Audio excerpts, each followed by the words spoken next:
All these are available in nation. So renewable resources, renewable energy is which is generated from natural resources.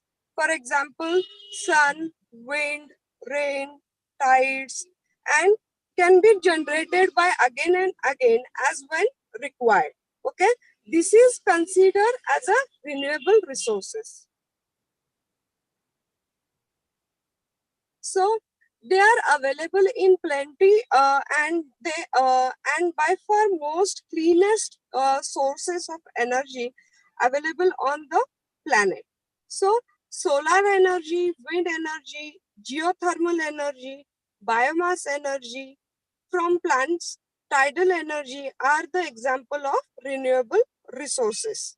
Okay, so this is how we can consider the renewable resources. And now the non-renewable resources. A non-renewable resources is a nature resources that cannot be remade or regenerated at a scale of comparable to its consumption. So non-renewable resources are not environmental friendly and can have a serious effect on our health. So they are called non-generated within a short span of a time. That's why they are called a non-renewable resources. So non-renewable source exists in the form of fossil fuels, natural gas, and oil and coal.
मुलांना ऐकू येते का?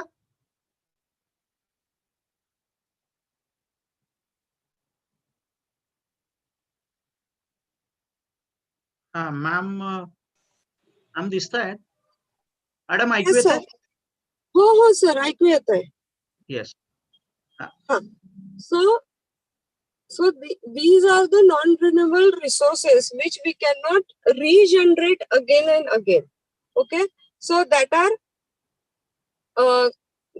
fuels, natural gas, oil, and coal. Okay, so let's see the forest resources. Okay, so forest resources are the scientists estimate that the India should ideally have 33% of its land under forest. So today we have only 12%. So thus we need not only to protect existing forests but also to increase our forest cover.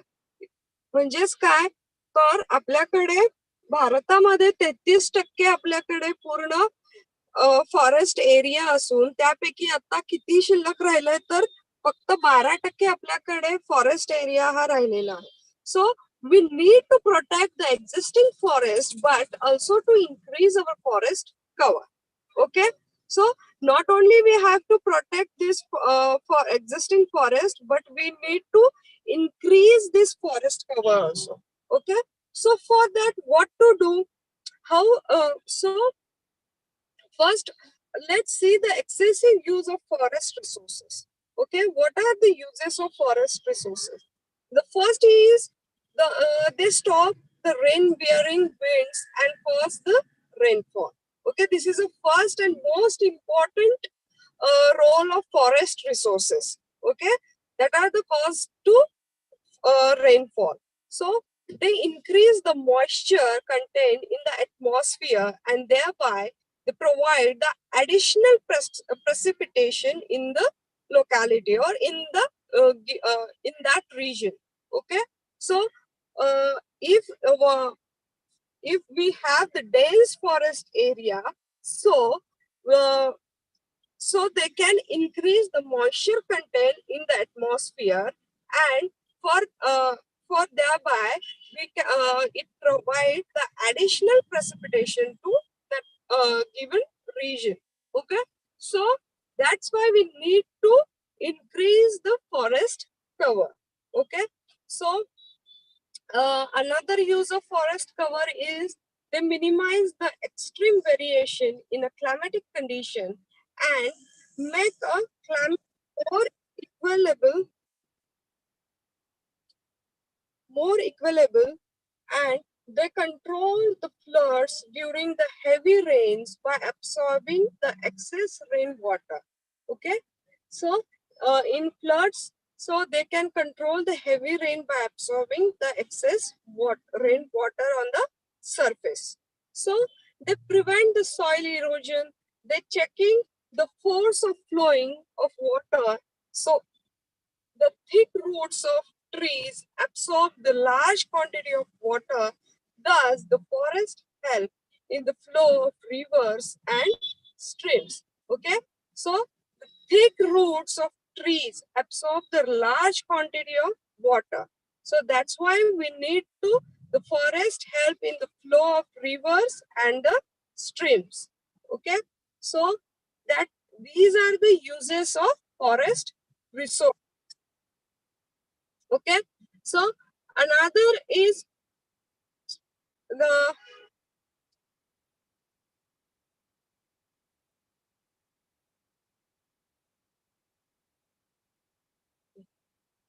या व्यतिरिक्त अजून तुम्हाला कोणते forest resources आपल्याला किती useful आहे हे सांगता येईल का? आता जसं मी म्हणाले तुम्हाला की जे फॉरेस्ट एरिया आहे, फॉरेस्ट डेन्स फॉरेस्ट एरिया असेल तर त्या ठिकाणी आपल्याला काय मिळतं तर सगळ्यात जास्त रेनफॉल असतो, त्या ठिकाणी सगळ्यात जास्त पाऊस पडतो. ठीक आहे, फॉर एक्झाम्पल चेरापुंजी, आपल्याला माहिती आहे की चेरापुंजी या रिजन मध्ये खूप सारं डेन्स फॉरेस्ट एरिया आहे तो रिजन, त्यामुळे सगळ्यात जास्त पाऊस हा त्या ठिकाणीच आपल्याला पाहायला मिळतो. ठीक आहे, अकॉर्डिंग टू भारताचं जे काही आपण रेनफॉल डेटा आहे त्यानुसार चेरापुंजी रिजन मध्ये सगळ्यात जास्त पाऊस हा पडतो. का पडतो? Because of dense forest region. Okay, so त्याचप्रमाणे जर आपण वातावरणामधलं जे मॉइश्चर कंटेंट आहे हे सुद्धा काय होतं की ह्या जंगलांमुळे ते वाढलं जातं आणि आपल्याला त्यामुळे ऍडिशनल पाऊस हा म्हणजे ऍडिशनल रेनफॉल आपल्याला त्या ठिकाणी अनुभवायला मिळतो. त्यानंतर ना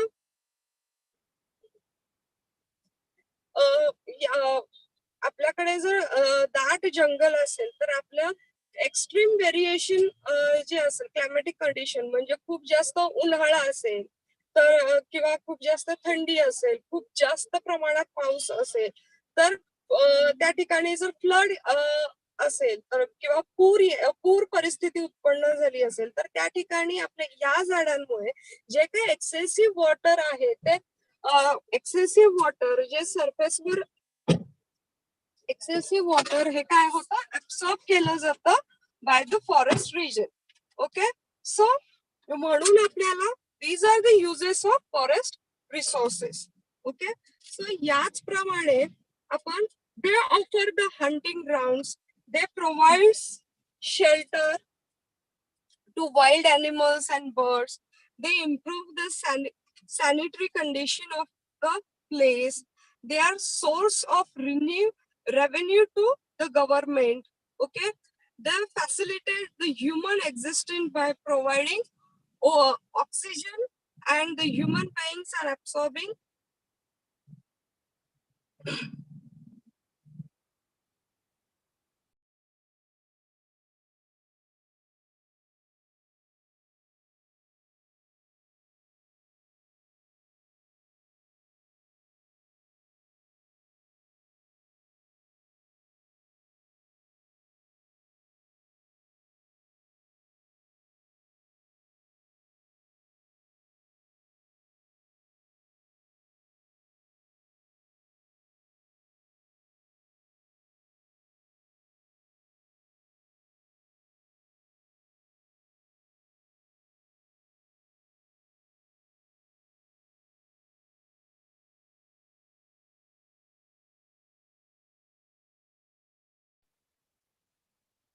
नयन मॅम, तुमचा आवाज येत नाहीये.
मुलांना मॅडम काहीतरी टेक्निकल प्रॉब्लेम आहे, जॉईन होत आहेत.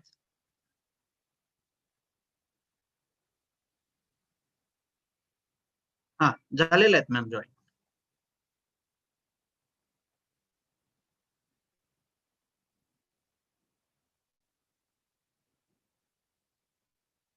हा, नयन मॅम ऐकू येते?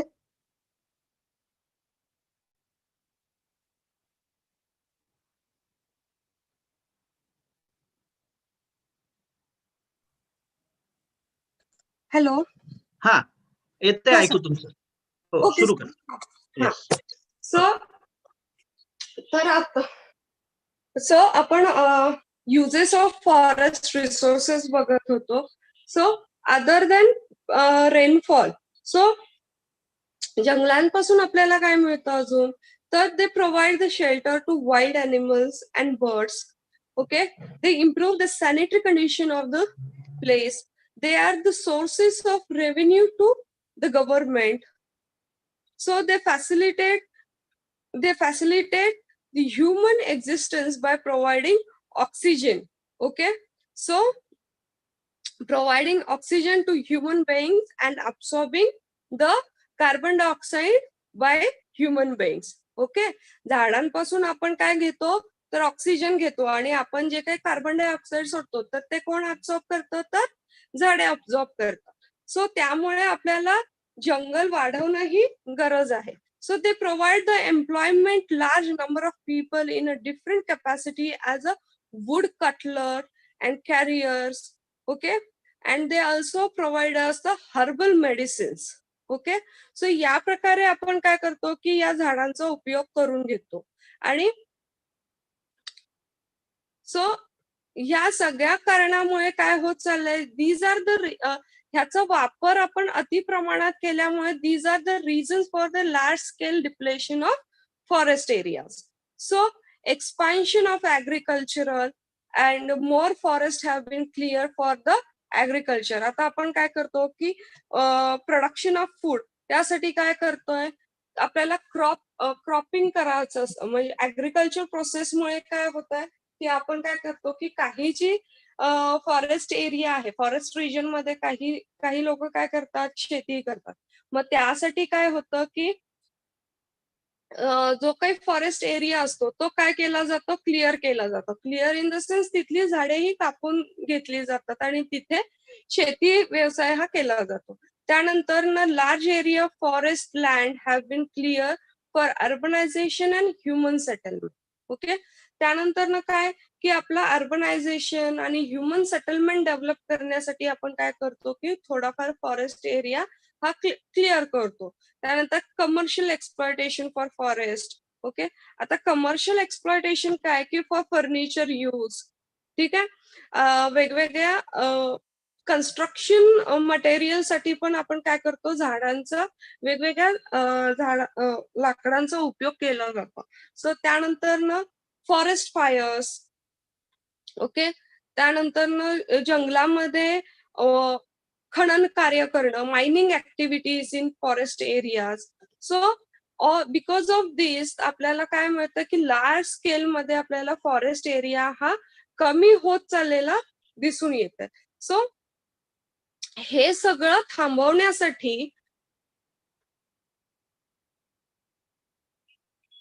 आता ह्या सगळ्यामुळे आता हे जे आपण जंगल तोडत चाललेलो आहोत आणि आपल्या सोयीसाठी आपण जे काही जंगल तोड चालू आहे, तर त्याचं आपल्याला इफेक्ट काय, ऍडव्हर्स इफेक्ट हे आपल्यालाच मिळतात. तर त्याचं इफेक्ट काय काय होतं या सगळ्या कारणांमुळे, तर it has contributed to rise in temperature. ठीक आहे, क्लायमॅटिक कंडिशन्स हे चेंज होत चाललेले आहेत, टेम्परेचर इन्क्रीज होत चाललेलं आहे, पावसाचं प्रमाण हा कमी झालेलं आहे. त्यानंतर ना it has responsible for increase in frequency of volume of floods. Okay, आता तुम्हाला आपण आता या सगळ्या कारणामुळे काय होतंय की सगळ्यात महत्वाचं, जर एखाद्या ठिकाणी पाऊस जर मोठ्या प्रमाणात झाला असेल तर त्या ठिकाणी पूर परिस्थिती उत्पन्न झाल्यावर त्या पूर परिस्थिती ही सारखी उत्पन्न होते आणि तिथे जो सरफेस वॉटर आहे ते ऍब्सॉर्ब करायला झाडेच नसल्या कारणाने सतत पूर परिस्थिती निर्माण होते. ओके, सो हा एक आपल्याला मोठा ड्रॉबॅक आहे. टेम्परेचर इन्क्रीज होत आहे, रेनफॉल पावसाचं प्रमाण कमी झालेलं आहे, पूरस्थिती पूर परिस्थितीची सातत्य हे वाढलेलं आहे. त्यानंतर ना सॉइल इरोजन, ठीक आहे, it is responsible increase rate of soil erosion. Soil erosion पण आता मोठ्या प्रमाणात होत आहे, कारण की झाडेच नसल्या कारणाने झाडांची मुळे काय करतात की जमिनीला असे घट्ट धरून असतात. ठीक आहे, म्हणजे माती ही घट्ट धरून ठेवली जाते. त्यामुळे एक्सेसिव्ह वॉटर जर असेल किंवा वाऱ्यामुळे किंवा पाण्यामुळे तर माती ही निघून न जाता तर तिथेच टिकून राहते. सो त्याचाही आपल्याला काय होतं की हा एक ड्रॉबॅक आहे की सॉइल मोठ्या प्रमाणात सॉइल इरोजनही होत आहे. ठीक आहे, त्यानंतर ना सॉइलची प्रोडक्टिव्हिटी, मातीचं जे काही फर्टिलिटी असतं, प्रोडक्टिव्हिटी असतं, त्याचं पण प्रोडक्टिव्हिटी काय होत चाललेलं आहे, कमी होत चाललेलं आहे. सो हे सगळे ड्रॉबॅक्स आपल्याला पाहायला मिळतात की एक्सेसिव्ह यूज आपण जर फॉरेस्ट एरियाचं, फॉरेस्ट रिसोर्सेसचं जर करत असू तर आपल्या ह्या सगळ्या हे जे सगळे इफेक्ट्स आहेत त्याला आपल्याला सामोरे जावं लागेल. त्यानंतर ना बायोडायव्हर्सिटी सुद्धा आपली काय होते, चेंज होते. It is also responsible for biodiversity.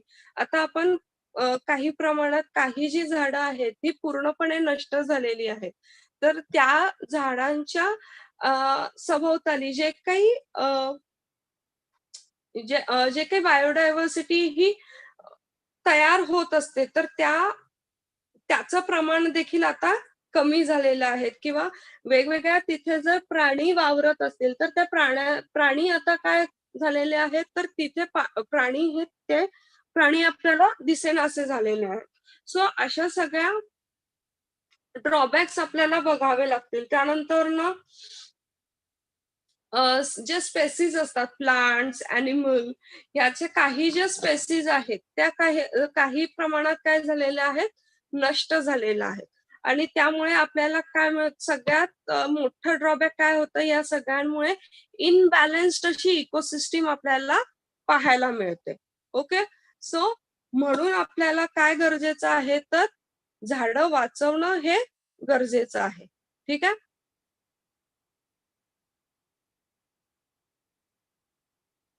So त्यासाठी आपल्याला to conserve the forest area, so forest resources आपल्याला कन्झर्व करण्यासाठी काय काय करावं लागेल. ठीक आहे, सो फर्स्टली आपल्याला regulate the plant cutting of trees. त्यानंतर ना कंट्रोल ओव्हर फॉरेस्ट फायर्स. ठीक आहे, त्यानंतर ना रिफॉरेस्ट्रेशन मीन्स पुन्हा झाडे लावायचे. जर एखादं झाड आपण कन्स्ट्रक्शन साठी, जर कन्स्ट्रक्शन म्हणा, ऍग्रिकल्चर पर्पज म्हणा, ठीक आहे, ह्युमन ऍक्टिव्हिटी पर्पज साठी जे काही आपण वृक्षतोड करतो, तर त्याचं पुन्हा रिफॉरेस्ट्रेशन म्हणजे एका ठिकाणाहून झाड उचलून ते दुसऱ्या ठिकाणी जाऊन ते लावता येतात काही प्रमाणात.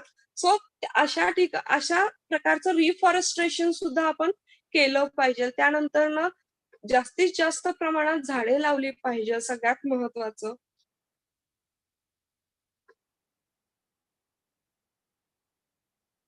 त्यानंतर ना आपल्याला सिटीज मध्ये कसं झाडांचं प्रमाण वाढवता येईल अर्बन एरियामध्ये, यावर लक्ष केंद्रित केलं पाहिजे. त्याच्यानंतर ना मायनिंग ऍक्टिव्हिटीज ज्या असतात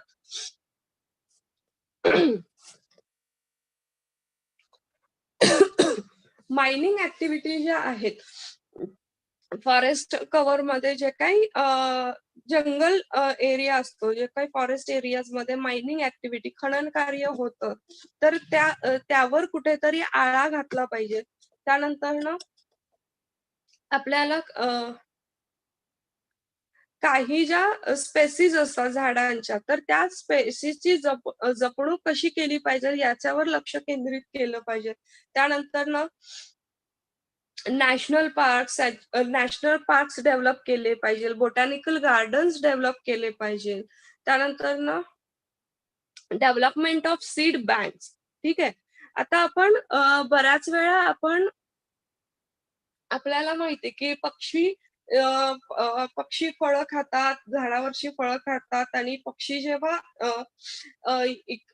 पक्षी जेव्हा उडत असतात तर काही प्रमाणात त्या फळांची बिया हे खाली जमिनीवर पडतात, आणि मग हे जे सीड बँक्स आहेत, ठीक आहे, ह्याचं कुठेतरी आपण बँक डिपॉझिट्स करणं, किंवा एका रिजन मध्ये पर्टिक्युलर आपण आता सपोज असं काही ठिकाणी असे उपक्रम राबवले जातात की वाढदिवसा दिवशी आपण आपल्याला एक कल्चर आहे की हल्ली एक कल्चर आहे की वाढदिवसा दिवशी प्रत्येकाने एक झाड लावणं, ठीक आहे, किंवा झाड डोनेट करणं, किंवा प्रत्येक वर्षी ह्या वर्षी आता न्यू इयर संकल्पना असतं काहींचं की या वर्षी मी 5 झाडं लावणार, पुढच्या वर्षी मी 10 झाडं लावणार.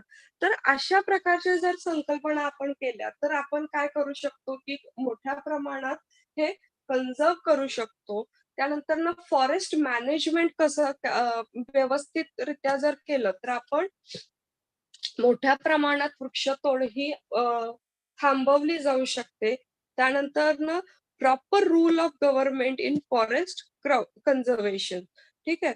Government through proper rule and regulation जर असेल तर आपल्याला काय मिळेल तिथे, तर मोठ्या प्रमाणात आपण हे जंगल हे वाचवू शकतो. ठीक आहे. आपण आता डिफॉरेस्ट्रेशन म्हणजे काय, तर deforestation means the large scale cutting of trees by man for commercial and other purpose. Okay. आता आपण काय करतो की आपल्या सोयीसाठी काय करतो की आपण वृक्षतोड करतो, मोठ्या प्रमाणात वृक्षतोड करतो, पण ह्याच आपल्याला या सगळ्याच आपल्याला लॉस काय आहे, लॉस ऑफ व्हेजिटेशन कव्हर आहे, climatic condition, environmental pollution, damage to ecosystem, reduction of soil moisture. So जमिनीची ही आर्द्रता देखील काय होते, कमी होत जाते ह्या सगळ्या प्रोसेसमुळे. तर कुठे ना कुठे आपल्याला हे सगळं वाचवण्यासाठी आपल्याला काय करावं लागेल, तर फॉरेस्ट एरियामध्ये सेटलमेंट डेव्हलप करण्यापासून आपल्याला काय केलं पाहिजे, थांबवलं पाहिजे. एक तर फॉरेस्ट रिजन मध्ये सेटलमेंट ही डेव्हलप केलीच नाही पाहिजे. त्यानंतर ना फॉरेस्ट एरियामध्ये ऍग्रिकल्चर आपण डेव्हलप केलं नाही पाहिजे. त्यानंतर ना मायनिंग जे आहे त्याच्यावर कंट्रोल केलं पाहिजे, आणि डॅम्स आणि आपण जे काही फॉरेस्ट रिजन मध्ये काय करतो की काही ज्या डॅम्स आहेत हे फॉरेस्ट रिजन मध्ये आपण डेव्हलप करतो किंवा कन्स्ट्रक्ट करतो. सो ते पण आपण काय केलं पाहिजे की फॉरेस्ट एरिया कुठेही जंगलाला कुठेही आपण हार्मफुल न होता तर डॅम हे तिथं कन्स्ट्रक्ट केलं पाहिजे, किंवा त्याचे थोडेसे आपण मोठ्या स्केलवर डॅम कन्स्ट्रक्ट करण्यापेक्षा छोट्या स्केलवर डॅम कन्स्ट्रक्ट केलं तर आपण काही प्रमाणात हा फॉरेस्ट एरिया वाचू शकतो. त्यानंतर ना सो अशा प्रकारे आपण काय करू शकतो की फॉरेस्ट रिसोर्सेस जे आहेत त्याचा वापर कमी करून तो वाचवण्याचा प्रयत्न हा जास्त करू शकतो, आणि ते कसं वाढवता येईल याच्यावर जास्त लक्ष केंद्रित आपण केलं पाहिजे. तरच आपण काय करू शकतो की ह्या सगळ्या रिसोर्सेसचा उपभोग चांगल्या प्रकारे आपण घेऊ शकतो. अदरवाईज फक्त आपण जर यूज करत राहिलो आणि त्याचं जर आपण रिसायकल किंवा रियूज केलं नाही, ओके, तर हे देखील काय होईल, पूर्णपणे नष्ट होऊन जाईल. हे जे काही नॅचरली अवेलेबल रिसोर्सेस आहेत हे पूर्णपणे नष्ट होऊन आपल्याला सर्व्हाइव्ह करण्यासाठी फॉरेस्ट एरिया जर राहिला नाही तर आपण ऍग्रिकल्चर डेव्हलपमेंट किंवा आपली इकोसिस्टीम जी आहे, एन्व्हायरमेंटल इकोसिस्टीम, ती कुठेतरी डिस्टर्ब होते, आणि आपली जी अन्न साखळी आहे ती देखील डिस्टर्ब होईल ह्या सगळ्यामुळे, आणि त्याचे ड्रॉबॅक्स देखील काय करावे लागतील, आपल्यालाच पाहावे लागतील. सो म्हणून आपल्याला काय करायचं आहे, तर हा फॉरेस्ट एरिया आपल्याला प्रिव्हेंट करायचा आहे. ठीक आहे. सो कन्झर्वेशन साठी आपण ह्या वेगवेगळ्या प्रकारे आपण फॉरेस्ट रिजन हा कन्झर्व करू शकतो. ठीक आहे. सो त्यानंतर ना येतं वॉटर रिसोर्सेस. ठीक आहे. आता फॉरेस्ट रिसोर्सेस नंतर ना नॅचरल रिसोर्सेस मध्ये काय आहे, सगळ्यात महत्वाचं आहे वॉटर रिसोर्सेस. ठीक आहे. आता वॉटर रिसोर्सेस मध्ये काय आहे, over utilisation and population of surface of and ground water. आता आपण सगळ्यात महत्वाचं काय, ग्राउंड ओव्हर युटिलायझेशन म्हणजे आपण काय करत चाललोय की पाण्याचा अति प्रमाणात वापर करून आणि ग्राउंड वॉटर लेवल जो आहे तो कुठेतरी डिक्रीज होत चाललाय, कारण की त्याचा एक्सेसिव्ह वापर आपण काय करतोय, खूप करतोय आणि कुठेतरी ग्राउंड वॉटर लेवल हा कमी होत चाललाय. त्यामुळे ग्राउंड वॉटर हा डिस्चार्ज होऊन जर जमिनीखाली पाणी राहिलंच नाही तर आपल्याला पाणी मिळणार नाही.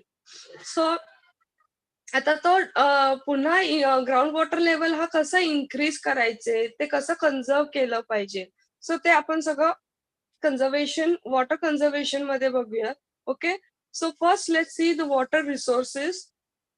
आपण त्याचं युटिलायझेशन कसं करतो. सो ग्रोथ, आपण जे काही population, okay, with the growth of population, human population, there is an increasing need for a larger amounts of water to fulfill a variety of basic needs. Okay. Today in many areas this requirement cannot be met. So overutilization of water occurs at various levels. At various levels, most people use more water than really needed. Okay. So most of us waste water during the bath, using a shower, or during the washing of clothes. Many agriculturist activity then use more water than necessary to grow crop. Okay. So there are many ways in which farms can use less water without reducing the yield, such as the use of drip irrigation system. Okay. So agriculture also pollutes the surface water and underground water stores by the excessive use of chemical fertilizers, pesticides, methods such as the use of biomass as a fertilizers, non-toxic pesticides such as neem products reduce the agriculture pollution of surface and the groundwater. The industry tends to maximize the short-term economic gain by not bothering about the liquid waste but releasing into the streams and rivers and seas. Okay. So because of these the uh, because of this then आता ह्या सगळ्या over utilisation मुळे आपण water resources मध्ये आपल्याला सगळ्यात मोठा drawback काय दिसतं, तर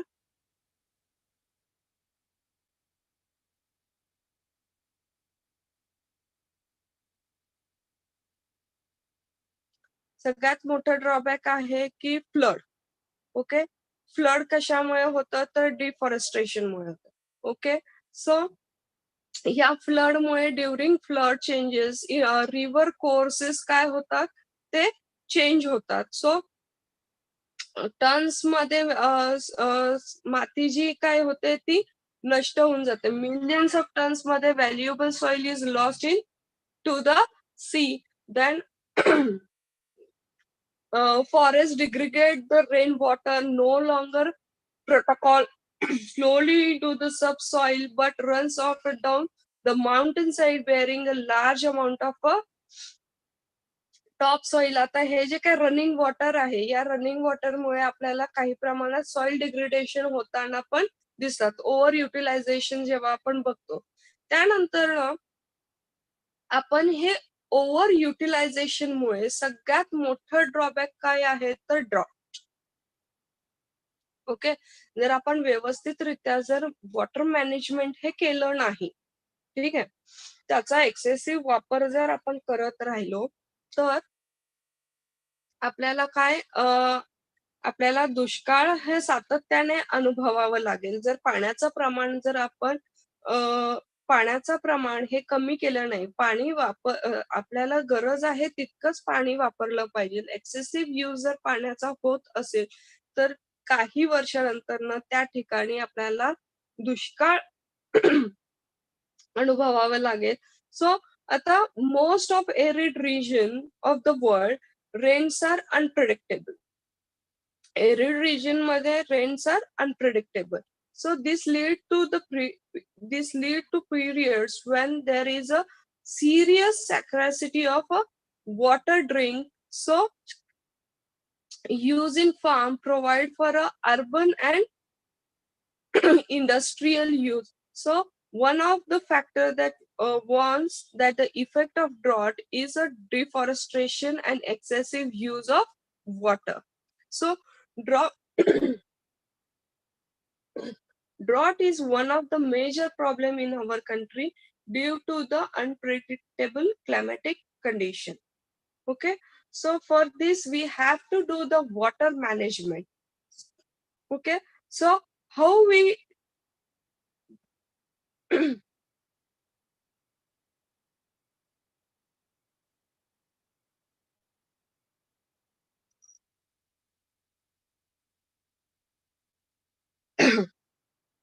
so आता आपण वॉटर मॅनेजमेंट करणं म्हणजे काय करावं लागेल, कशा पद्धतीने आपण पाण्याचा वापर कसा केलं पाहिजे किंवा त्याचं मॅनेजमेंट कसं असलं पाहिजे.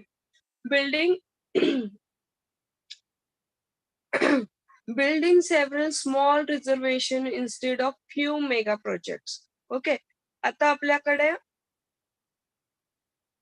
जर मोठ्या प्रमाणात आपण जर मेगा प्रोजेक्ट मोठ्या प्रमाणात जर आपण डेव्हलप करत असतो तर त्या ठिकाणी आपण वॉटर रिझर्वायर्स हे छोट्या छोट्या प्रमाणात वॉटर रिझर्वायर्स हे कन्स्ट्रक्ट केले पाहिजे. त्यानंतर development of few catchment dams, ठीक आहे.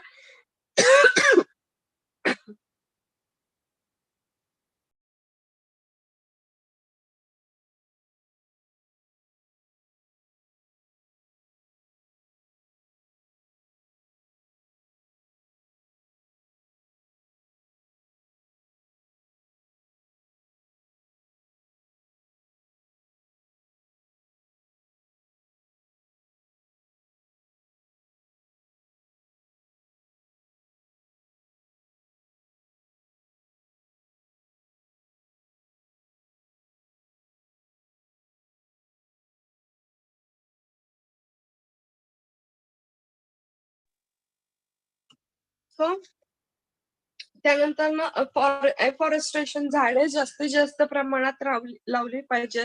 They can prevent the recharging of water, ground water level.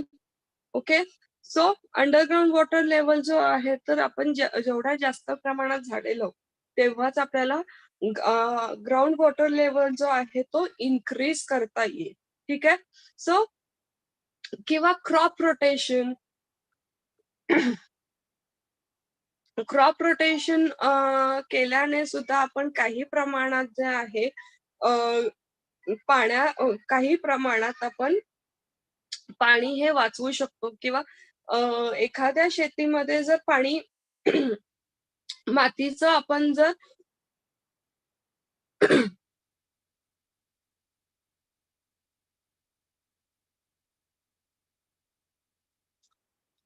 आता एखाद्या आपल्याकडे जर शेतजमीन असेल, त्या शेतजमिनीमधलं थोडीशी माती घेऊन जाऊन त्याचं अनालिसिस केलं तर त्याची फर्टिलिटी किती आहे आणि त्याच्यामध्ये आर्द्रता किती आहे आणि त्यानुसार त्याला किती पाणी लागेल.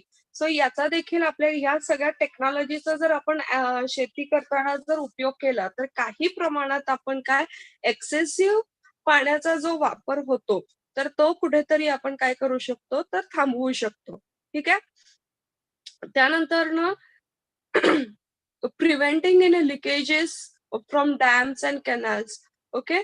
आता डॅम्स आणि कॅनल्स जेव्हा आपण कन्स्ट्रक्शन करतो आणि एकदा कन्स्ट्रक्ट केल्यानंतर ना त्याच्याकडे आपण दुर्लक्ष होतो, तर तसं न करता तर कुठे कुठे लिकेजेस आहेत कॅनल्स मध्ये डॅम्स मध्ये तर ते लिकेजेस भरून काढणं. ओके. त्या हे लिकेजेस जर आपण भरून काढलं तर मोठ्या प्रमाणात आपण काय करू शकतो पाणी वाचवू शकतो. त्यानंतर न म्युन्सिपल पाईप्स जे असतात ते पण कुठे ना कुठे आपल्याला नळ फुटलेला असतो तर कुठे कुठे डॅमेजेस असतात लिकेजेस असतात. त्याचा जर आपण विचार केला तर हे लिकेजेस जर भरून काढले आणि ह्याचे हे जे डॅमेजेस आपण जर वेळोवेळी जर नीट केले तर आपण मोठ्या प्रमाणात हे पाणी वाचवू शकतो. त्यानंतर ना रेन वॉटर सगळ्यात महत्वाचं म्हणजे अर्बन एरियाज मध्ये रेन वॉटर हार्वेस्टिंग हे डेव्हलप करणे. Okay. Effective rain water harvesting in a urban environment. So we can water conservation measures in agriculture such as using a drip irrigation. Okay. So आपण जर शेतीमध्ये आपल्याला पाणी जर वाचवायचं असेल तर सगळ्यात मोठं भारत हा शेतीप्रधान देश असल्या कारणाने आपण सगळ्यात जास्त पाणी हा शेतीसाठी आपल्याला वापर केला जातो. फॉर एक्झाम्पल आता आपल्या काही आता आपल्याला काही वेळा असं वाचण्यात येतं. तर सोलापूर डिस्ट्रिक्ट जर आपण घेतलं तर तिथे जर क्लायमॅटिक कंडिशन आपण बघितलं तर त्यानुसार सोलापूर, विदर्भ किंवा मराठवाडा रिजन हा जो रिजन आहे हा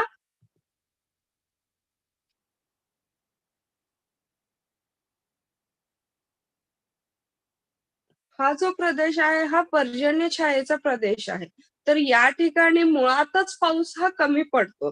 ठीक आहे. तर त्यामुळे या ठिकाणी जर आपण जर कमी पाण्यामध्ये लागणार कमी पावसावर जे पीक उगवतं तर ते अशी पीक जर आपण त्या ठिकाणी घेतले तर आपल्याला ह्युमन सेटलमेंट मध्ये ते पाणी जे पाणी आपण शेतासाठी वापरतो एक्सेसिव्ह पाणी जे शेतासाठी वापरतो त्याचं प्रॉपर मॅनेजमेंट करून काही प्रमाणात तिथल्या लोकलाइट्सला आपल्याला काय करा पाणी हे प्रोव्हाइड करता येईल. पण असं होतं का प्रत्येक वेळी आपल्याला जाणवतं की आपण आता काही वेळ आपण बघतो की न्यूजपेपर मध्ये वगैरे आपण बघतो की आपल्याकडे डॅमचं पाणी हे डायरेक्ट शेताकडे वळवलं जातं. ठीक आहे. आणि जिथे सेटलमेंट आहे तिथे 3 दिवसांनी पाणी 4 दिवसांनी पाणी किंवा 1 दिवसाआड पाणी हे सोडलं जातं पिण्याचं पाणी.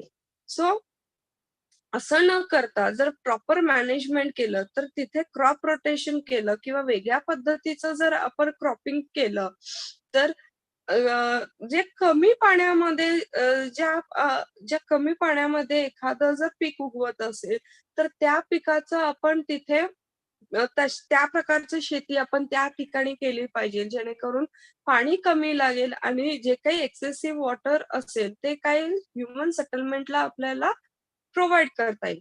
ठीक आहे. सो अशा प्रकारे आपण टेक्नॉलॉजीचा वापर करून किंवा ड्रिप इरिगेशन म्हणजे ठिबक सिंचन. ठीक आहे. ठिबक सिंचनाचा आपण वापर करून आपण मोठ्या प्रमाणात हे पाणी वाचवू शकतो. ठीक आहे. सो आपण शेतीसाठी काय करतो मोस्टली विहीर खणतो किंवा मोटर डायरेक्ट नदीला किंवा कनालला मोटर लावून पाणी हे खेचतो. ठीक आहे. पण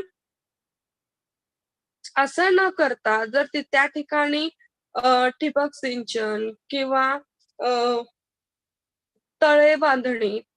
ठीक आहे.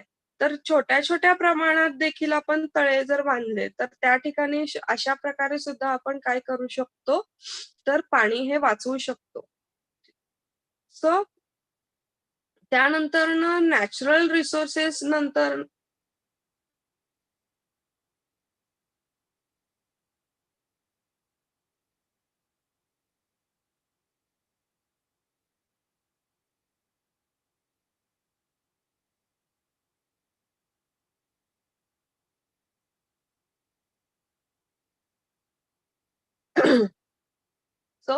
नॅचरल रिसोर्सेस मध्ये आपण आता फॉरेस्ट रिसोर्सेस पाहिले आणि वॉटर रिसोर्सेस पाहिले.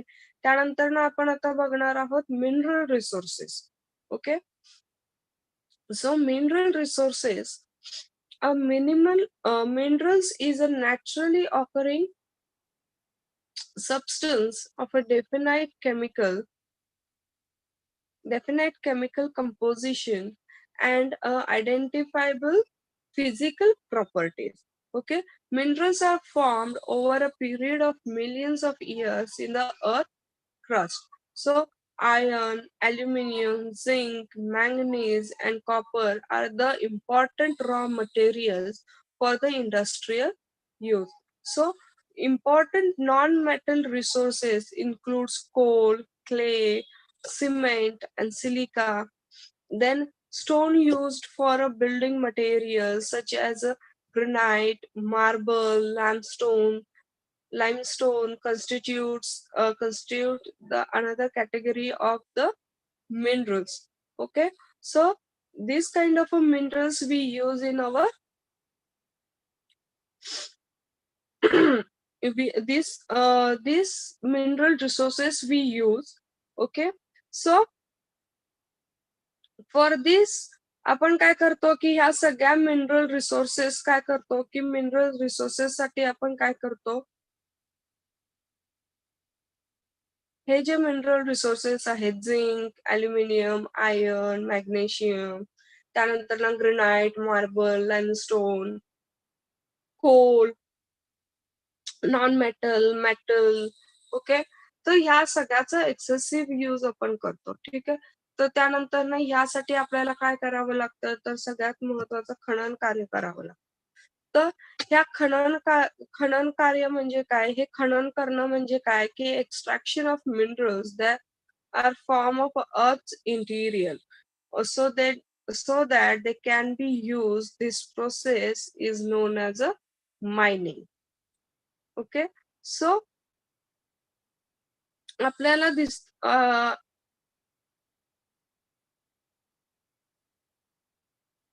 सो इंटिरियर्स अर्थ इंटिरियर मध्ये जे जमिनी खाली जे आहे, तर त्याचा आपण काय करतो, खनन करतो. आणि mining are the two types, one is a above the surface and one is a deep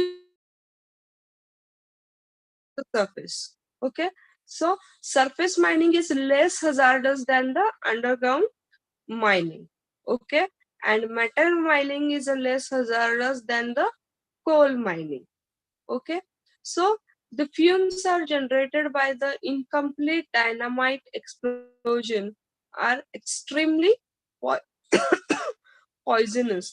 आता डायनामाइट एक्सप्लोजन किंवा फ्युम्स जे असतात, काही जे मिनरल्स आहेत त्या मिनरल्स थ्रू फ्युम्स बाहेर येतात आणि त्यामुळे आपल्याला काय मिळतात, ते जे डायनामाइट एक्सप्लोजन असतं की आपण खनन कार्यासाठी मायनिंग प्रोसेस साठी आपण काय करतो की छोटे छोटे एक्सप्लोजन लावले जातात.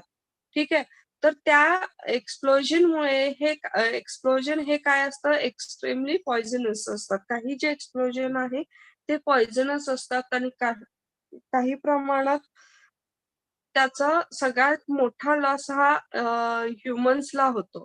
ठीक आहे, सो अशा प्रकारे हे मिनरल रिसोर्सेसचा आपण वापर करतो आणि त्याचे लॉसेस पण आपल्यालाच नंतर ना अनुभवावे लागतात. त्यानंतर ना येतं food resources. Okay, so food resources today our food comes almost entirely from the agriculture, animal husbandry and fishing. Okay, so एक तर agriculture through येतं, त्यानंतर animal husbandry, त्यानंतर ना fishing.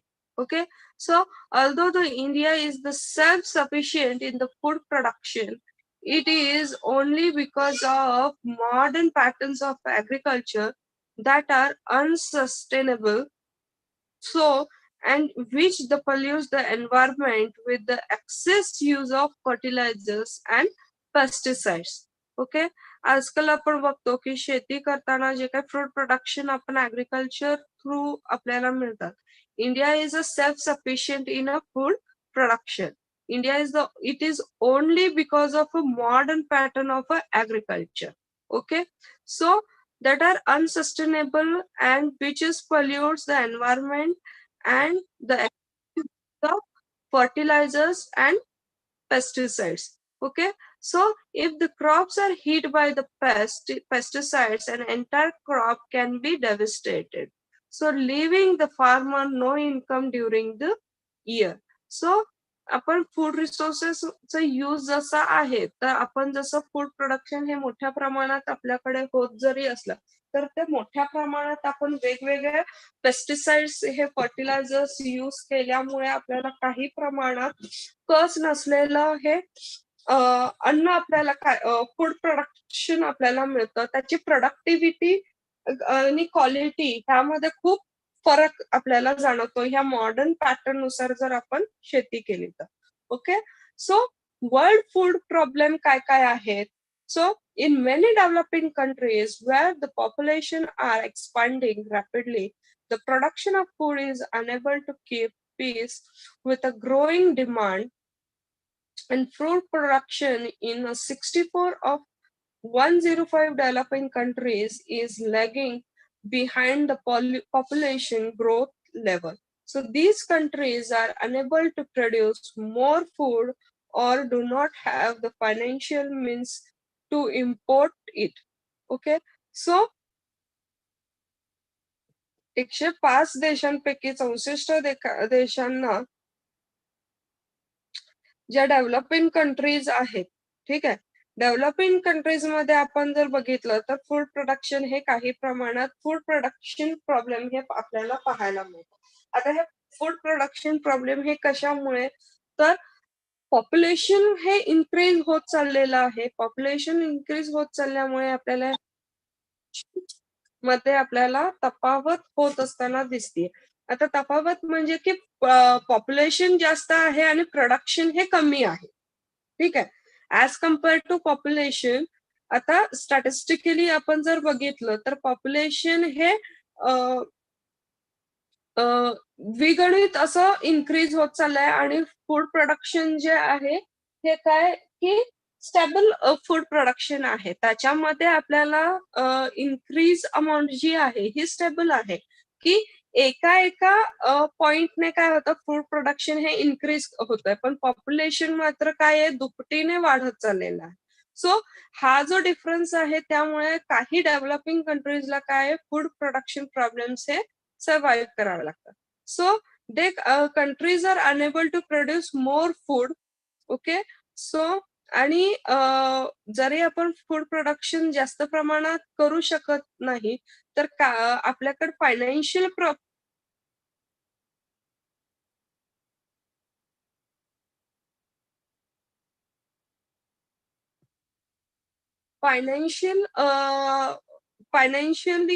सुद्धा काही ज्या कंट्रीज आहेत ते फायनान्शियली अफोर्ड पण करू शकत नाही की इतर देशांकडनं ते इम्पोर्ट केलं जाईल. सो म्हणून काही देशांना मोठ्या प्रमाणात फूड प्रॉब्लेम्सला फेस करावं लागतं. त्यानंतर ना one India is the one of the country that have been able to produce enough food by cultivates its a large proportion of land through irrigation. Okay, so the green revolution of 60s reduce the starvation in the country. Okay, because of the green revolution in India we have the enough food production by the cultivates its large proportion of irrigation. Okay, so irrigation through आपण काय करतोय की cultivates करतो आणि आपल्याला large proportion मध्ये आपल्याला food production हे डेव्हलप करता आलेलं आहे. आणि भारत हा एकमेव असा देश आहे की आपण मोठ्या प्रमाणात ग्रीन रिव्होल्युशन मुळे हे फूड प्रोडक्शन हे करू शकतो. ठीक आहे, त्यानंतर ना येते एनर्जी रिसोर्सेस. ओके, त्यानंतर ना नॅचरल रिसोर्सेस मध्ये आहे तर एनर्जी रिसोर्सेस. एनर्जी रिसोर्सेस मध्ये आपण दोन प्रकारचे रिन्युएबल अँड नॉन रिन्युएबल दोन रिसोर्सेस बघतो. ठीक आहे, तर first let's see the renewable resources.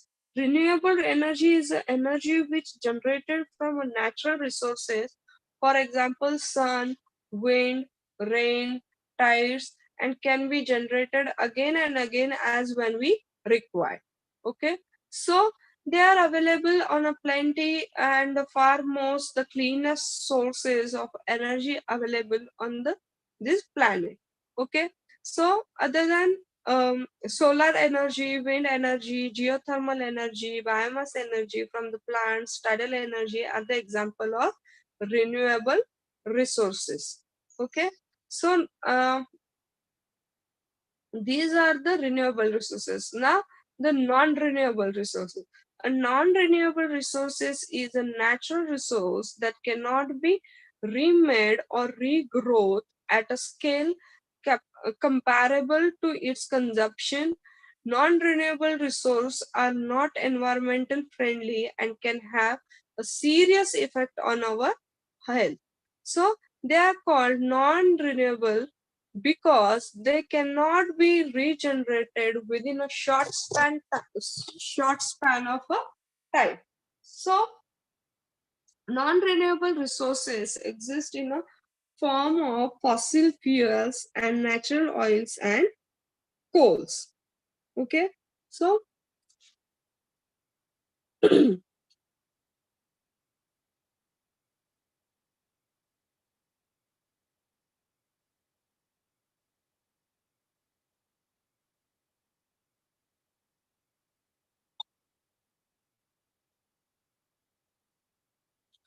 त्यामध्येच आपण लँड रिसोर्सेस पण आपण हा एक वेगळा पार्ट आहे.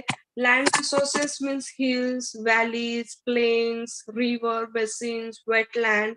Okay, so land resources are the man needs land for building homes, cultivation, cultivating food, developing industries, and providing goods for creating towns and cities. So this is how we use the land resources, and thus this the regional use of land needs a careful planning, and one can develop the most of these different types of land uses the almost anywhere. So but it is a very important to protect a wilderness area in the form of national parks and sanctuaries. So this is how we use the land resources. So let's see how this so let's see how what is the individual, what we have to do individually to conserve this all these natural resources. So we have seen forest resources, water resources, mineral resources, energy resources, land resources. Okay, so let's see how to conserve these natural resources. Okay, so firstly we have to do so.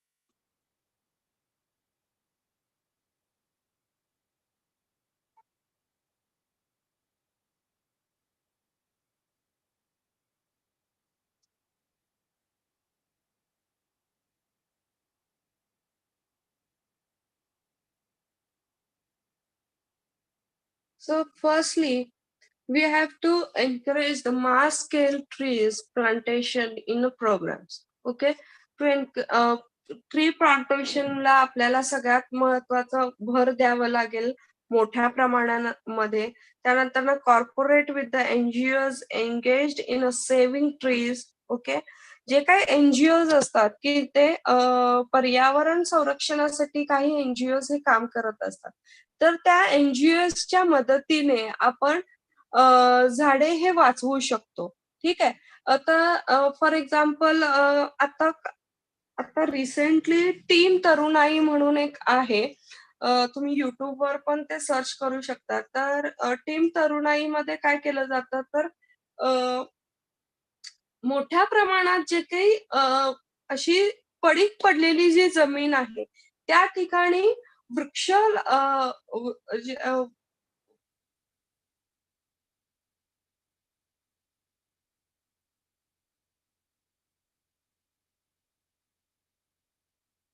तर team तरुणाई जी आहे, ती मोठ्या प्रमाणावर जे पडीक जमिनी आहेत, त्या ठिकाणी जाऊन मोठ्या प्रमाणावर वृक्ष लागवड करतात आणि त्यानंतर ना त्याचं पूर्ण पालन पोषण म्हणजे ते झाड मोठं होईपर्यंत पूर्ण त्याची जबाबदारी ही टीम तरुणाई घेतली जाते. त्यानंतर ना त्याचप्रमाणे अशा काही NGOज आहेत, जसं मी तुम्हाला सांगितलं टीम तरुणाई आहे आणि अशा प्रकारे आणखी खूप सारे आहेत ज्या NGOज आपले पर्यावरण संरक्षणासाठी जे काम करत असतात. ठीक आहे. त्यानंतर ना tree plantation with the year ceremonies such as birthday, marriage anniversary, etc. Okay. तर त्यानंतर ना जसं मी तुम्हाला म्हणाले मगाशी की आपण बर्थडेच्या दिवशी आपण असं संकल्पना केलं पाहिजे की आपण दरवर्षी न्यू इयर रिझोल्युशन असतं काही मुलांचं. ओके. तर त्या न्यू इयर रेझोल्युशन मध्ये आपण ठरवलं पाहिजे की ह्या वर्षी मी 5 झाडं लावेल किंवा ह्या वर्षी मी 1 झाड तरी लावेल. त्यानंतर ना पुढच्या वर्षी मी 2 झाडे लावेल, त्याच्यानंतर ना मी 3 झाडे लावेल. असं किंवा बर्थडेच्या माझा जर वाढदिवस असेल, तर त्या दिवशी एखादं तरी झाड आपण लावलं पाहिजे. बर्थडेज असतात, मॅरेज अॅनिव्हर्सरीज असतात, वेगवेगळे आपले सेरेमनीज जे असतात, त्या सेरेमनीज आपण अशा प्रकारे देखील आपण साजरा करू शकतो. ठीक आहे. तर मोठ्या प्रमाणात जिथे शक्य आहे. फॉर एक्झाम्पल आता आपण बऱ्याच वेळे काय करतो, की अ, फळं जी आहे ही खाऊन आपल्याकडे ना बाजारात आपण हल्ली बाजारामध्ये वेगवेगळ्या बाजारामध्ये जर आपण सीड्स जे असतात, काही झाडांचे आपण जर बिया आणल्या, ठीक आहे, की ज्याला जास्त पाणी लागत नाही किंवा जे ज्याला असं जास्त फर्टाईल अशी जमीन लागत नसेल, तर अशा ज्या झाडांच्या बिया आहेत, जर आपण घेतल्या तर त्या आता आपण फिरायला जेव्हा जात असतो, तर फिरायला जाताना रस्त्याच्या कडेने आपण एखाद्या त्या बिया जर असंच पावसाळ्याच्या वेळेस जर आपण काही मुलं ट्रेकिंगला जातात, काही मुलं फिरायला जातात फॅमिली सोबत, काही मित्र-मित्र म्हणून फिरायला जातात. तर अशा वेळेस आपण जर निश्चय केला, की जर ही काही झाडांची बिया घेऊन तर त्या ठिकाणी आपण ह्या बियांचा बिये जर असं तुम्ही नुसतं टाकत जरी गेला, तर रेनी सीझन मध्ये ते आपोआप काय होतील, ग्रो व्हायला स्टार्ट होतील. ठीक आहे. त्याला आपल्याला रोजच्या रोज तिथे जाऊन पाणी घालायची गरज नाहीये किंवा जेव्हा तुम्ही म्हणजे पावसाळ्याच्या वेळेस झाडांना पाणी आपोआप मिळतं, पावसाळा असतो त्यामुळे ते पटकन हा झाड पटकन आपण तिथे काय प्लांटेशन हे करू शकतो. तर ह्या छोट्या-छोट्या आपल्या डेली रूटीनमध्ये जर आपण असं चेंजेस केले किंवा आपण अशा सेरेमनीज जर आपण घेतल्या किंवा आता आपण कोणाचं लग्न असेल फॉर एक्झाम्पल, जर लग्न असेल तर त्या लग्नामध्ये आपण भयंकर असे काही असे रॉयल लग्न आपण बघतो हल्ली. आता तो ट्रेंड आलेला आहे. खूप मोठ्या प्रमाणात लग्न उत्सव असा साजरा केला जातो. जसं आपण दिवाळी साजरा करतो त्यानुसार. सो तसं न करता साध्या पद्धतीने जर आपण लग्न केलं किंवा रजिस्टर कोर्ट मॅरेज केलं आणि तो जो खर्च आहे किंवा त्यातला 10% खर्च आपण वृक्षारोपणासाठी केला किंवा वृक्षारोपण केलं त्याच्या 10% खर्चातून तरी देखील आपण मोठ्या प्रमाणात रोपण हे करू शकतो आणि मोठ्या प्रमाणात जंगल हे वाढवू शकतो. ठीक आहे. कारण की आज आपल्याकडे आपण हे नॅचरल रिसोर्सेस हे आज आपण अनुभवतोय. पण आपल्यानंतर जी येणारी पिढी आहे, त्या पिढीला आपल्याला ह्या नॅचरल रिसोर्सेसचा पुरवठा हा असला पाहिजे. सो त्यांच्यासाठी आपण आज जर आपण इंडिव्हिज्युअली प्रत्येकाने जर एक झाड एक व्यक्ती, ठीक आहे, आपण जसं एक कुटुंब एक मूल असं जसं म्हणतो की गव्हर्नमेंट जसं रूल आहे, तर त्यानुसार आपण एक झाड एक व्यक्ती जर असं हे कन्सेप्ट जर आपण पूर्णपणे आपण जर हा कन्सेप्ट जर आपण आता चालू, तर पुढे आपल्याला मोठ्या प्रमाणात इथून 10 वर्षांनी आपल्याला नक्कीच मोठ्या प्रमाणात वृक्ष लागवड झालेली ही दिसेल. ठीक आहे. त्यानंतर ना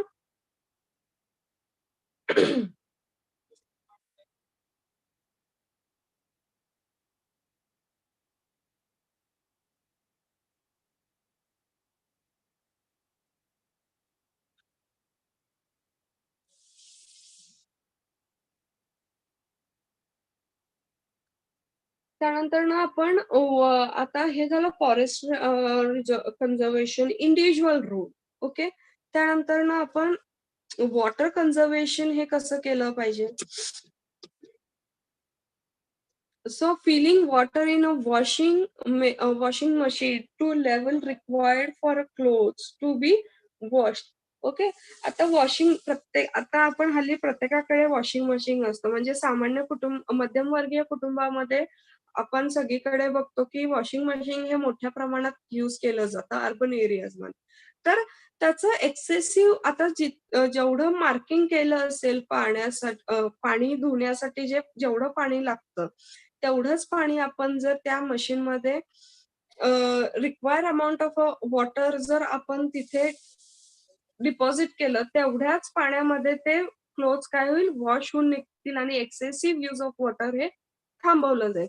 त्यानंतर ना आपलं जे काही किचन किंवा आपण जे काही किचनमध्ये किचन बेसिनमध्ये भांडी वॉश करतो, तर त्याच्या थ्रू असं काही आपण सोय केली पाहिजे की जे काही डिस्चार्ज वॉटर आहे, वेस्ट वॉटर आहे, ते कुठेतरी आपल्याला किचन गार्डन किंवा ते लॉन असेल आपल्या घरामागे, तर त्या लॉनला कुठेतरी ते पाणी गेलं पाहिजे. तर अशा प्रकारे त्या पाण्याचा रियूज आपण करू शकतो. त्यानंतर ना यामुळे काय होईल, तर इव्हॅपोरेशन जे होतं, तर इव्हनिंग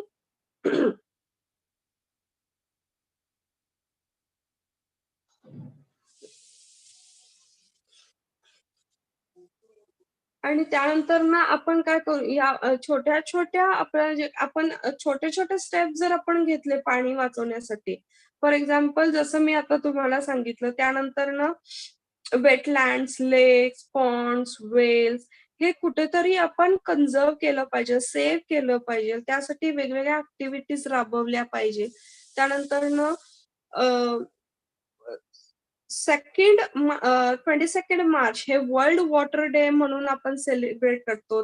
तसंच 2 फेब्रुवारी हे आपण वर्ल्ड वेटलँड डे म्हणून देखील सेलिब्रेट करतो. तर हे जे सेलिब्रेशन आहे, हे त्या ठिकाणी वॉटर कन्झर्वेशन किती केलेलं आहे याचं त्या दिवशी ऑब्झर्व करणं किंवा त्याच्यामध्ये कसं आणखी भर करता येईल किंवा त्या दिवशी तरी निदान आपण वेगवेगळ्या ऍक्टिव्हिटीज राबवून मोठ्या संख्येने पाणी वाचवण्याचा प्रयत्न केला पाहिजे. ठीक आहे. आता मोठमोठ्या एनजीओज हे वॉटर कन्झर्वेशन साठी काम करतात. फॉर एक्झाम्पल तुम्हाला पाणी फाउंडेशन माहिती असेल. ठीक आहे. तर आता पाणी हे आपण कसं वाचवू शकतो अजून वेगवेगळ्या पद्धतीने किंवा एनजीओच्या मदतीने. आता एनजीओच्या मदतीने आपण पाणी हे एनजीओच्या मदतीने पाणी कसं वाचवलं, तर एनजीओ काय करते, तर वॉटर एज्युकेशन देते. ओके. जर युथ जे आहे, जे आताचे यंगस्टर जे आहेत, यंगस्टर हे जर एनजीओ थ्रू कनेक्ट होऊन, एनजीओ थ्रू एंगेज करून, एनजीओ ला कनेक्ट होऊन तर त्यांच्या सोबत वॉटर कन्झर्वेशन हे मोठ्या प्रमाणात होऊ शकतात. आता ते कसं केलं जातं एनजीओ थ्रू, तर फर्स्टली एनजीओ हे काय करतं की फक्त वॉटर कन्झर्व कसं करायचं ह्याची माहिती न देता, तर ते तुम्हाला पाणी वापरायचं कसं ह्यासाठी आपल्याला एज्युकेशन देतात. ओके, आपण म्हणजे आता टॅप वॉटर असेल, ठीक आहे, आपण फॉर एक्झाम्पल बेसिन, आपल्या बेसिन मध्ये जे नळ आहे, आपण घरात जे वापरतो पाण्याचा नळ, पिण्याचं पाणी असेल किंवा बोरिंगचं पाणी असेल, ठीक आहे, त्याचं जर प्रेशर आपण त्या पाण्याचं जर प्रेशर आपण जर कमी करता आला, रोजच्या वापरासाठी आपल्याला एवढ्या प्रेशरची पाण्याची गरजच नसते, त्या निव्वळ जास्त प्रेशर असल्यामुळे काय होतं की एक्सेसिव्ह पाणी हे वाया जातं.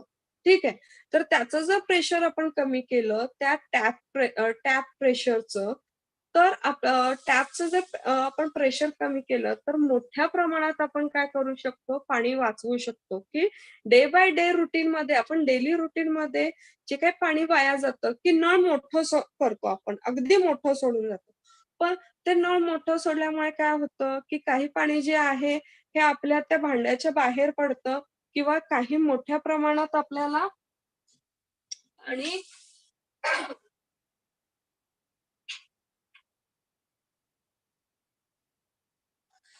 मोठ्या प्रमाणात पाणी जे सांडलं जातं. ठीक आहे, सो हे सगळं कुठेतरी थांबवण्यासाठी जर आपण टॅप प्रेशर कंट्रोल केलं, ठीक आहे, प्रत्येक ठिकाणी प्रत्येक घराघरामध्ये टॅप प्रेशर जर आपण लावलं, कंट्रोल असं तो गॅजेट जर आपण लावलं, किंवा आपण गव्हर्नमेंट थ्रू किंवा वेगवेगळ्या एनजीओ थ्रू हे असे गॅजेट्स आपल्याला मिळतात, तर ते घरोघरी जर आपण असे गॅजेट्स लावलं तरी देखील आपण मोठ्या प्रमाणात काय करू शकतो, हे पाणी वाचवू शकतो.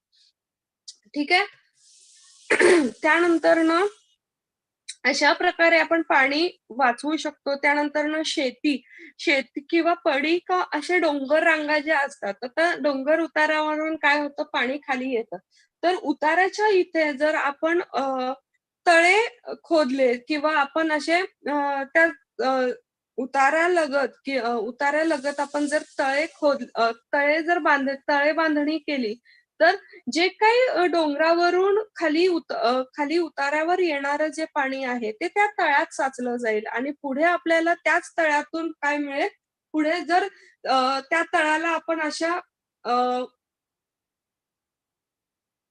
त्या तळ्याला पुढे जाऊन ते जे तळ आहे त्या तळ्यातलं पाणी नदीला जाईल, अशा प्रकारे जर आपण सोय केलं, किंवा मध्ये मध्ये नदीला जर बांध टाकलं, तर आपल्याला वर्षभर पाणी वापरता येईल, असं सोय आपण करू शकतो, आणि अशा प्रकारे आपण पाणी हे वाचवू शकतो. ठीक आहे, त्यानंतर ना मिनरल्स. ठीक आहे, आता मिनरल्स हे कसं कन्झर्व केलं पाहिजे इंडिव्हिज्युअली.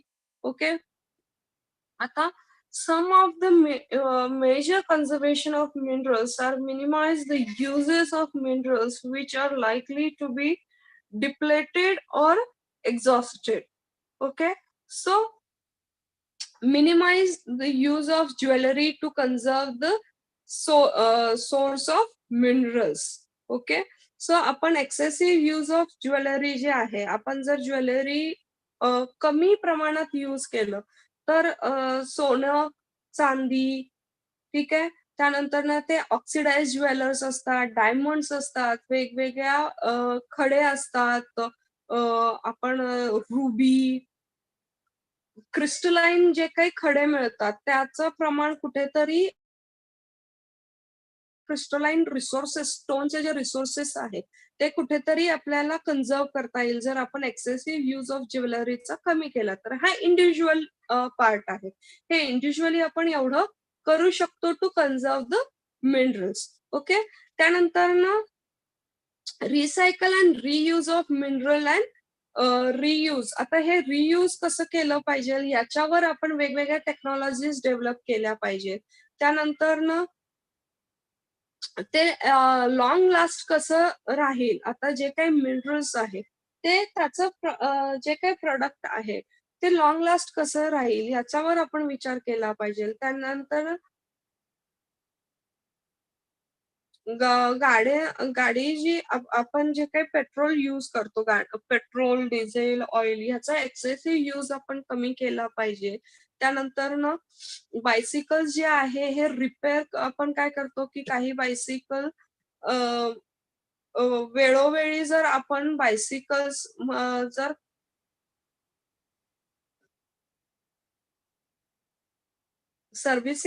बायसिकल जर सर्व्हिसिंग केलं नाही तर आपण काय होतं की एक्सेसिव्ह यूज ऑफ पेट्रोल किंवा मायलेज हा कमी होऊन जातो.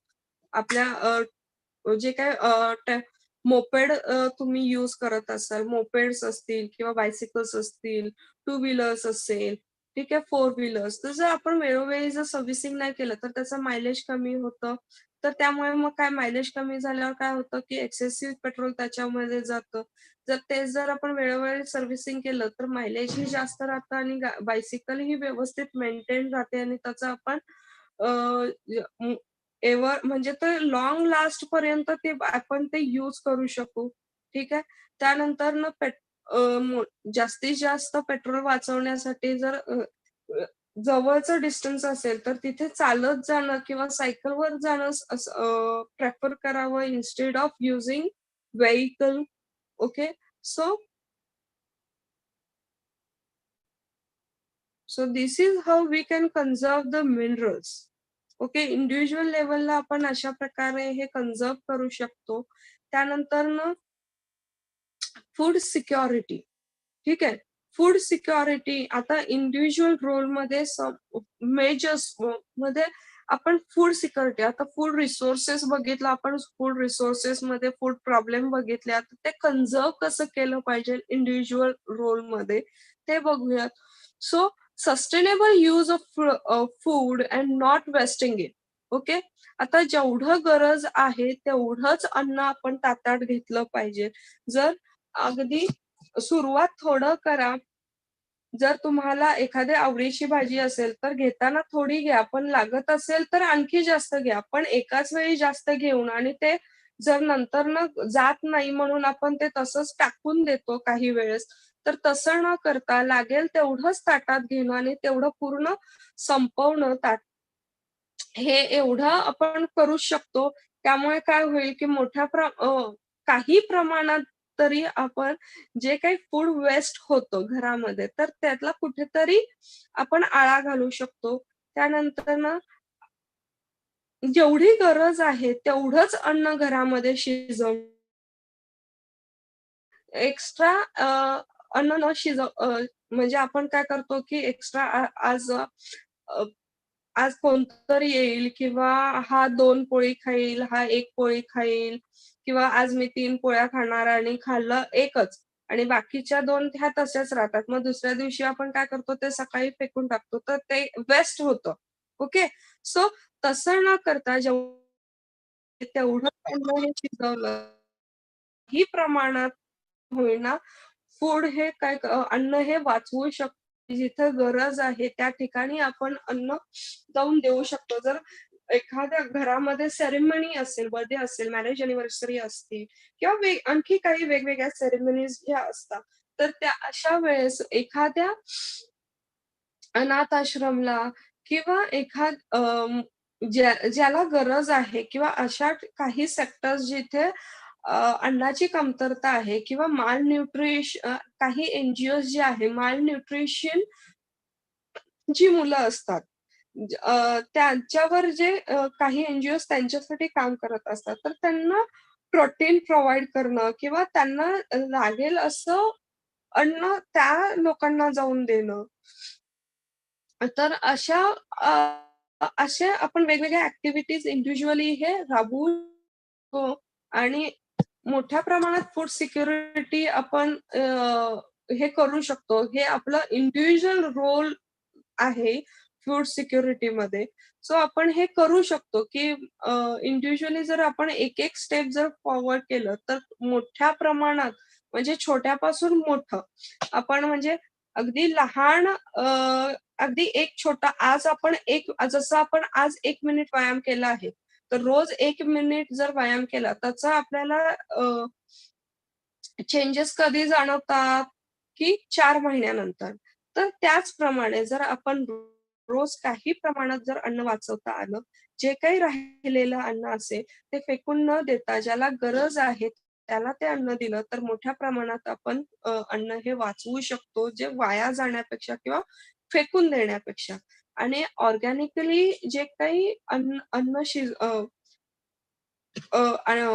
फूड प्रोडक्शन आपण ऑर्गॅनिक फूड प्रोडक्शन करणे, ठीक आहे. त्याच्यामुळे सुद्धा आपण फूड क्वालिटी हे इन्क्रीज करू शकतो. ठीक आहे. इनऑर्गॅनिक पेस्टिसाइड्स यूज न करणे क्रॉपिंगच्या वेळेस, हार्मफुल पेस्टिसाइड्स यूज न करणे, पेस्टिसाइड वापरल्याने त्याला फूड क्वालिटी सुद्धा इन्क्रीज करता येते. ओके. त्यानंतर ना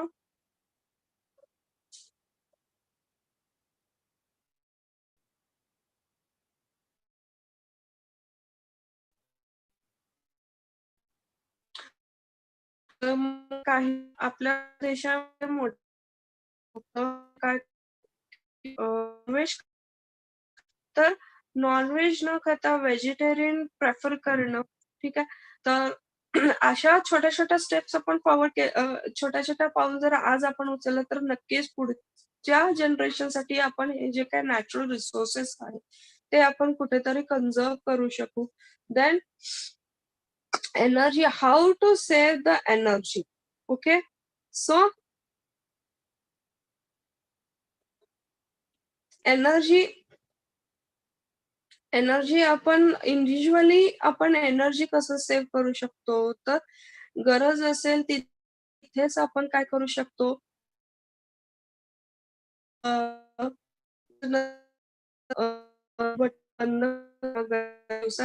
जास्त गरज नसते, तर त्यावेळी लाईट वापरू नये. त्यानंतर फॅन, लाईट्स, इलेक्ट्रिक अप्लायन्सेस जे काही आपण यूज करतो, की जे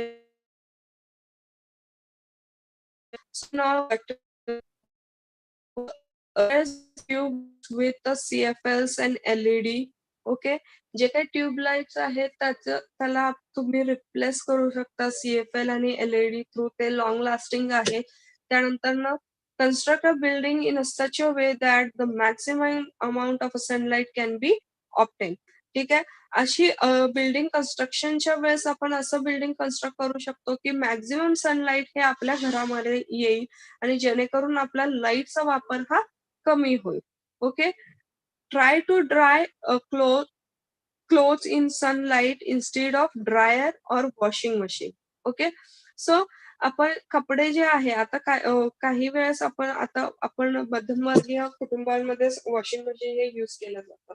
आता आपण काय करतो की मशीन मध्ये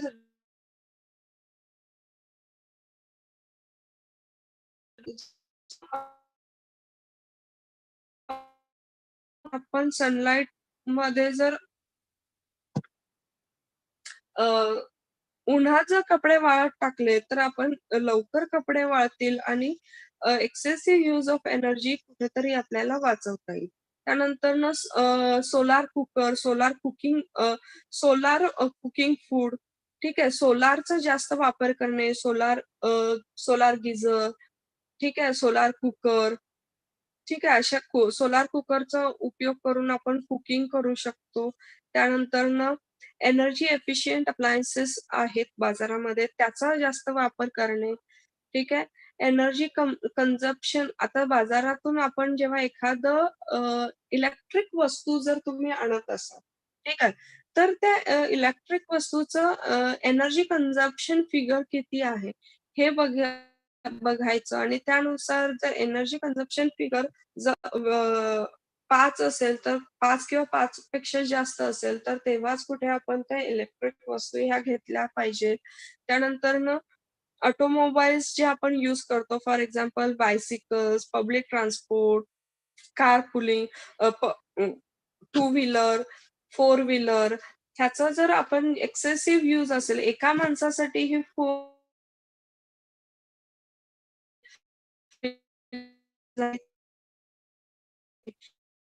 एका व्यक्तीसाठी फक्त पब्लिक ट्रान्सपोर्टचा उपयोग करणे किंवा कार पुलिंग करणे.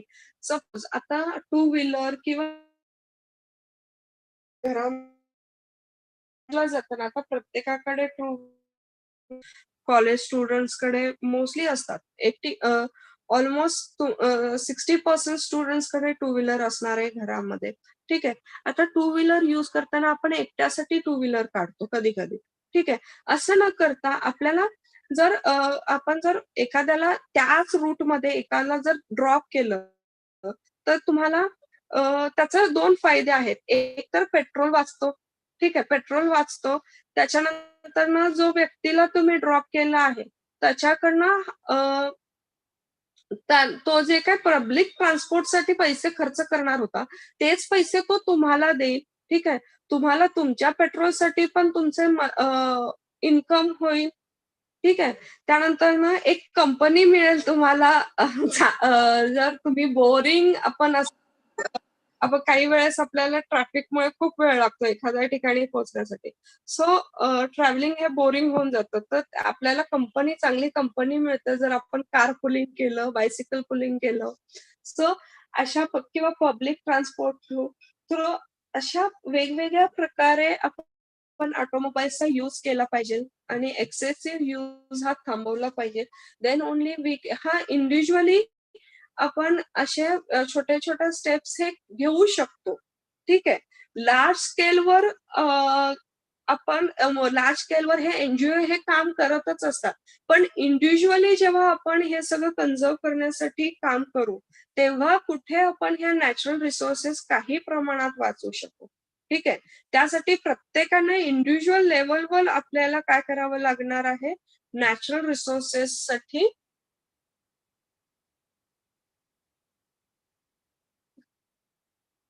काम केलं पाहिजे. त्यानंतर ना सॉइल प्रोटेक्शन. आता जसं मी तुम्हाला म्हटलं की केमिकल फर्टिलायझर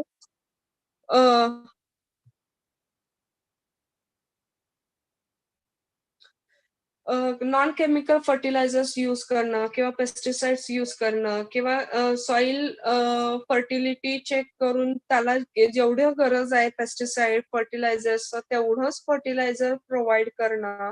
ठीक आहे. Instead of using chemical inorganic fertilizer use the organic fertilizers किंवा bio fertilizers. Then biological control in measures of pesticides वर कंट्रोल करणं. जास्त पेस्टिसाइड्स हे यूज नाही केलं पाहिजे. ठीक आहे.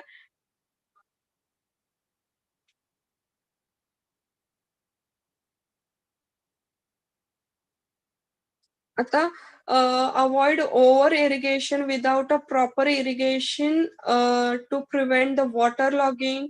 ठीक आहे.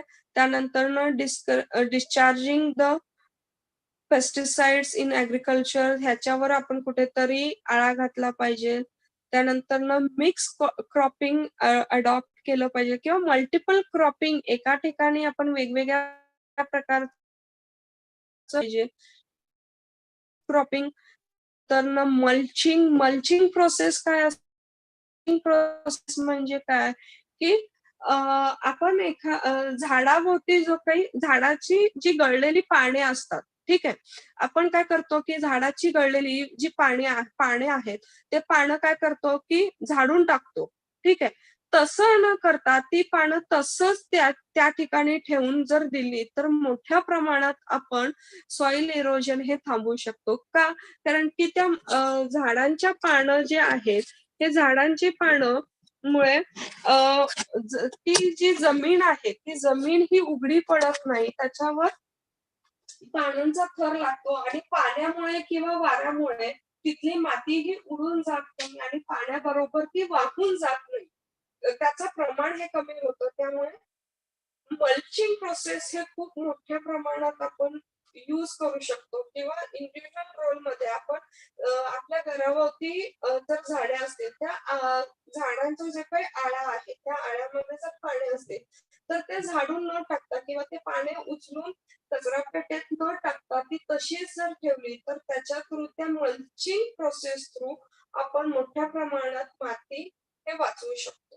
ठीक आहे. सॉइल डिग्रेडेशन उलट मल्चिंग प्रोसेसमुळे काय होतं त्या मातीला काय होतं न्यूट्रिएंट्स मिळतात आणि त्याचं फर्टिलायझेशन होतं आणि आपल्या त्या झाडाचं न्यूट्रियन्स वाढलं जातं.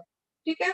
सो मिनरल्स आपल्याला मोठ्या प्रमाणात त्या झाडाला मिळतात आणि अशा वेगवेगळ्या प्रकारे आपण मल्चिंग प्रोसेस थ्रू हे सॉइल इरोजन हे थांबवू शकतो किंवा वेगवेगळे मिक्स क्रॉपिंग म्हणा किंवा ड्रिप इरिगेशन म्हणजे पट्ट्यापट्ट्यांची शेती. पट्ट्यापट्ट्यांची शेती जर केली तर मोठ्या प्रमाणात आपण काय करू शकतो, सॉइल इरोजन हे थांबवू शकतो. ठीक आहे. सो त्यानंतर ना आता अपकमिंग 23 डिसेंबर जो वर्ल्ड फार्मर्स डे म्हणून आपण सेलिब्रेट करतो. ठीक आहे. सो या दिवशी जर आपण प्रत्येकाने जर ऑब्झर्व केलं तर पट्ट्यापट्ट्याची शेती किंवा मल्चिंग प्रोसेस किंवा शेतकऱ्यांना जाऊन एज्युकेट करणं, मॉडर्न टेक्नॉलॉजी किंवा बायोकेमिकल बायो फर्टिलायझर्सचे माहिती देणं किंवा ऑर्गॅनिक फर्टिलायझर्स बद्दल त्यांना अवेअर करणं, ठिबक सिंचनाची माहिती देणं किंवा आपल्या शेतातली मातीचं अनालायसिस जिल्ह्यामध्ये जाऊन हे अनालायसिस जर आपण केलं तर त्याला गरजे इतकंच पाणी त्या शेत जमिनीला देता येतं आणि आपण त्यातून आपल्याला मोठ्या प्रमाणात क्रॉप प्रोडक्शन हे वाढवता येतं. गरजे इतकं जर आपण दिलं, एक्सेसिव्ह वॉटर पण शेतासाठी हार्मफुल आहे. ठीक आहे. त्यामुळे पिकाची ही नासाडी होते. त्यामुळे क्वालिटी पण त्या पिकाची क्वालिटीमध्ये पण आपल्याला तफावत जाणवते. तर हे कुठेतरी थांबवण्यासाठी मॉडर्न टेक्नॉलॉजी, सॉइल अनालायझर्सचा वापर जर आपण केला तर कुठेतरी आपण मोठ्या प्रमाणात हे सॉइल इरोजन हे थांबवू शकतो.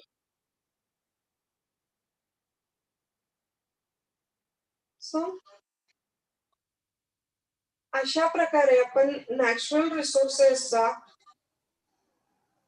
वापर जो आहे, एक्सेसिव्ह वापर जो आहे, हा कुठे आपण इंडिव्हिज्युअल रोलवर कसं कमी करता येईल किंवा इंडिव्हिज्युअली प्रत्येक व्यक्तीने या सगळ्या रिसोर्सेसचा प्रत्येक व्यक्तीने आपल्या लेवलवर म्हणजे प्रत्येकाने जर ठरवलं तर आपण थोड्या का प्रमाणात हे नॅचरल रिसोर्सेस आपण जो एक्सेसिव्ह रिसोर्सेसचा आपण यूज करत आहोत तर तो कुठे ना कुठे त्याला आपण आळा घालू शकतो आणि त्याच्यामध्ये आपण इन्क्रीज करू शकतो.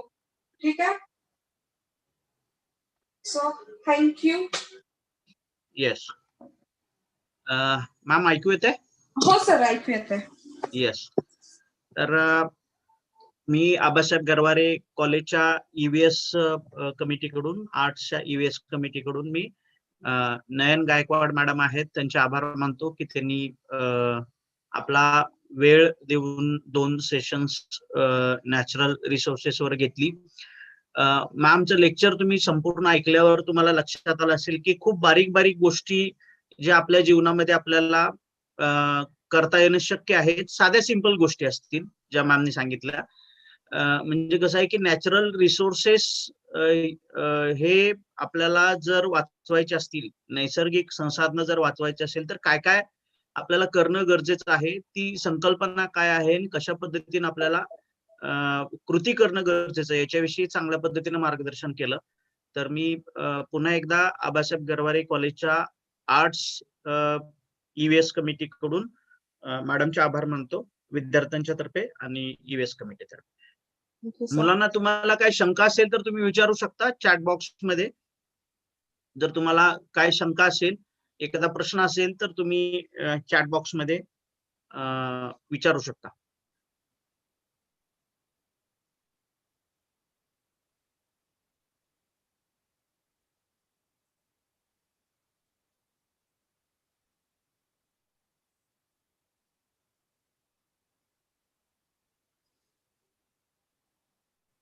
ठीक आहे. मग मी असं गृहीत धरतो की मुलांना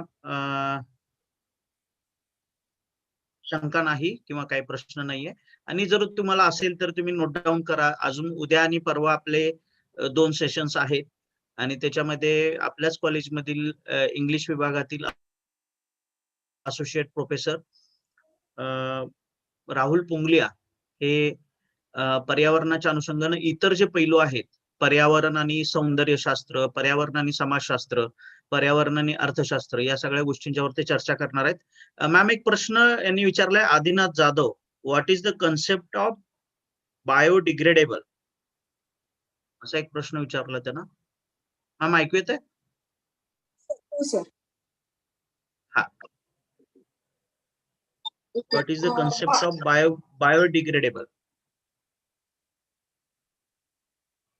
एकच मिनिट.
हॅलो, आवाज येतोय सर?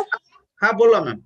हा, बायोडिग्रेडेबल म्हणजे काय असतं की जे मायक्रो ऑर्गॅनिझम जे असतात, सच एज बॅक्टेरिया किंवा फंगी, हे जे आहे ह्याचं असिमिलेशन किंवा natural environment through ecological process मध्ये किंवा त्याला कुठे हार्मनेस जर होत असेल तर हे कुठेतरी आपल्याला थांबवणं, ह्याला म्हणतात बायोडिग्रेडेशन. फॉर एक्झाम्पल, ज्या छोट्या छोट्या बॅक्टेरिया, फंगीज थ्रू आपल्या काही जे इकोसिस्टीम आहेत ह्या डेव्हलप होत असतात, तर ते आता काही प्रमाणात ह्या ज्या इकोसिस्टीम आहेत ह्या नाहीशा होत चालत, तर त्याच्यासाठी हे बायोडिग्रेडेबल प्रोसेस म्हणजे डिकम्पोज्ड जे आहे, आपण म्हणतो डिकम्पोजिशन किंवा micro organisms, bacteria, fungi, biological, हे जे विथ अँड विदाउट ऑक्सिजन जे असिम्युलेटेड करतात इन नॅचरल एन्व्हायरमेंट, आता ते यांना कुठेतरी हार्मफुल होत चाललेलं आहे आणि हे कुठेतरी नष्ट होत चाललेलं आहे. सो हे फंगी आणि बॅक्टेरियल कन्सेप्ट आहे biodegradable. Yes, thank you. Okay sir.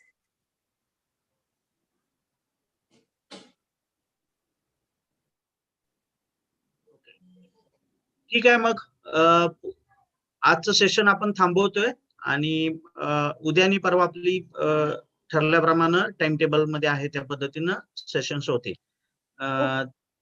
Thank you ma'am. Thank you yes, sir. आपण थांबतोय आता. Yes, okay sir. Okay sir. Okay.